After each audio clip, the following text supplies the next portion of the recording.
Yun na, tapos na. So we have here steamed rice. Meron tayong paste na ginawa ko. So chili garlic siya with some twist. And then may veg tayo dito yung ginawa natin kanina, no? And our Shanghai na frozen. Yung ni-stock ko lang lagi dito sa bahay.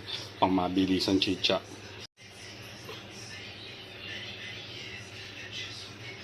Oh, di ba? So lunch na kami. Late lunch na.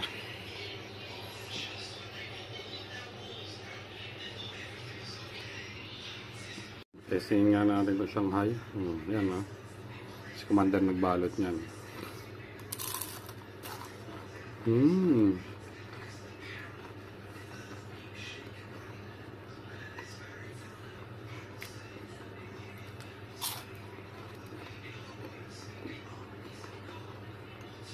Na, pizza na kami. Jesus, thank you.